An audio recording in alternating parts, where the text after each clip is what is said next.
بہت سارے لوگ دف بجانے کے لیے نا اس واقعے کا ذکر کرتے ہیں، ثبوت دیتے ہیں کہ جی رسول اللہ صلی اللہ علیہ وسلم مدینہ طیبہ تشریف لائے تو بچیوں نے دف بجائے، تو اس کا مطلب ہے جائز ہے، ثبوت کے طور پہ یہ واقعہ پیش کیا جاتا ہے۔ پہلی بات تو یہ ہے کہ اس ماحول کی پاکیزگی اور ہمارے ماحول کی بے حیائیاں، ان کا ہی بڑا فرق ہے۔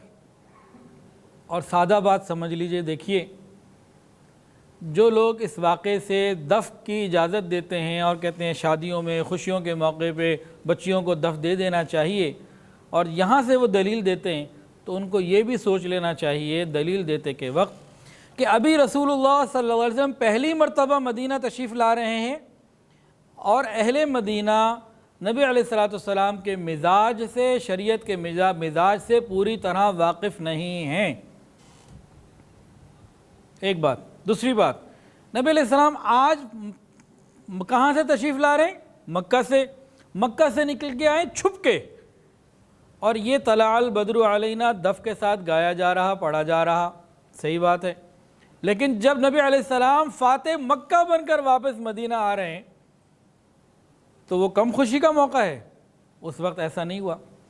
پھر رسول اللہ صلی اللہ علیہ وسلم آج مدینہ آ رہے ہیں، دف بجایا جا رہا ہے، بالکل ٹھیک، لیکن نبی علیہ السلام احد کے موقع پہ مدینہ واپس آئے، آپ حنین کے موقع پہ، فتح مکہ کے موقع پہ مدینہ واپس آئے، آپ تبوک سے مدینہ واپس آئے، آپ حدیبیہ سے مدینہ واپس آئے، اور کتنے سفروں سے آپ رسول اللہ صلی اللہ علیہ وسلم مدینہ طیبہ واپس آئے، دوبارہ تو کبھی ایسا نہ ہوا۔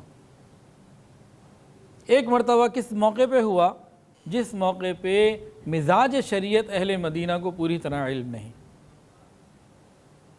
تو ان باتوں کو بھی سمجھنا چاہیے۔ پھر ہم غور کریں کہ آج جو ہم دف بجاتے ہیں تو اس کے ساتھ کتنی بے پردگیاں اور بےہودگیاں اور اللہ کے نبی کا دل دکھانے والی چیزیں ہوتی ہیں، تو خدا کے لیے میرے حساب سے تو اس کو وہاں نہیں جوڑنا چاہیے۔ ویڈیو کے نیچے سبسکرائب کے بٹن پہ کلک کریں، بیل کے آئیکن پہ کلک کیجئے تاکہ ہر نئی ویڈیو کی نوٹیفیکیشن آپ کو مل جائے۔